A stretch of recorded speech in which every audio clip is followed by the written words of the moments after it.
makes me think back to something else I wanted to go over that I noticed in the dissertation was the coping styles. And Yes. I can kind of identify with two that you have in here with self-reliance and then the religious aspect of it. So give me a little bit of insight on the coping styles and those particular, if you want, with the self-reliance and the religious aspect. Sure. So in the research study that I did, the research project that I did, I looked at, I used Lazarus and Folkman's theory of coping to examine 8 coping strategies to see which ones were preferred by my cohort of my participants, which was male baby boomers. And so the 2 of the 8 strategies that you mentioned was seeking religious support. And I think, what was the other one you mentioned? The self-reliance. Self-reliance. And so let's talk about the self-reliance. So in my findings in this study that I conducted, those were 2 of the primary coping strategies employed by my participants, Right. who were male African-American baby boomers. And so the self-reliance, there's a body of literature that talks about John Henryism. So I'm sure that you're familiar with the story of John Henry, where he went against the machine to see who could dig the tunnel for the train quick faster, him or the drill. And so the story ends that he beat the machine, but he passes out and dies afterward. And so John Henryism, so this concept that was developed, and I apologize, I'm not citing the author, it's not my concept, but John Henryism is what Black men do in this cohort. What Black men do, they press on, they press through their troubles or their stressors or things they have to do. So they keep it moving, as so to speak. Yeah, the other concept that you mentioned was seeking religious support, and it was also seeking social support as well. So most of the participants in the study were, I got from barbershops, some workforce groups, community centers. And so this is basically where this cohort hangs out at. And it's also their source of support, hanging out at the senior center or hanging out at the barbershop and, exchanging stories and talking about problems. That is essentially the therapy for this cohort, this Black man who is a baby boomer.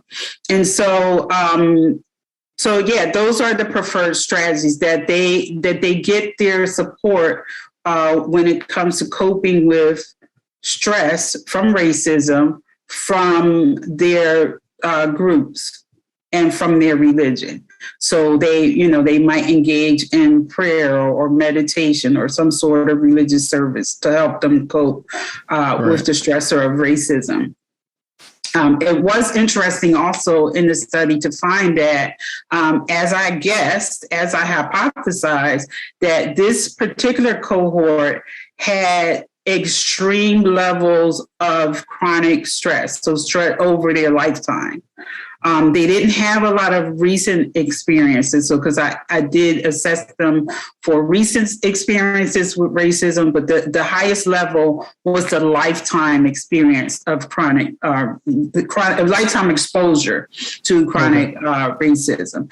And it should be noted too that those two particular coping styles of the 8 is considered a problem focus. So Lazarus and Folkman divide their 8 strategies into 2 categories. One is an emotion focused strategy. So there's four strategies under the emotion focused way of coping, and then the other is a problem focus. So emotion focus is where you might turn to drugs and alcohol, or you might lash out aggressively. You might internalize it and become depressed.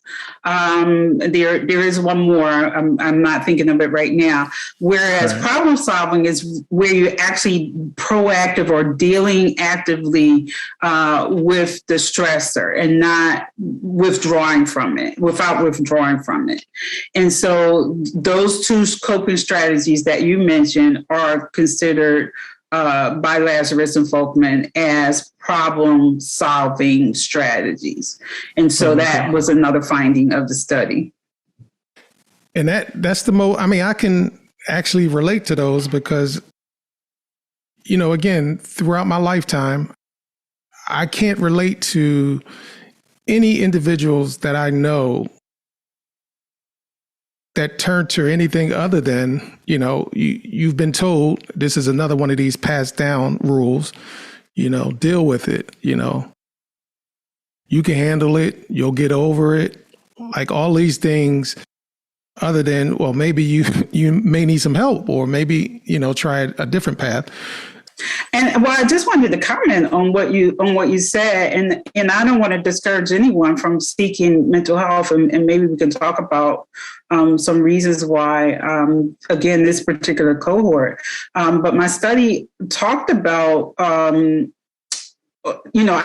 examined or presented in the dissertation all of the different stressors faced by Black males in America, and so so it discusses the stressor of encounters with the police, inavailability of housing or employment or education, lack of access to healthcare.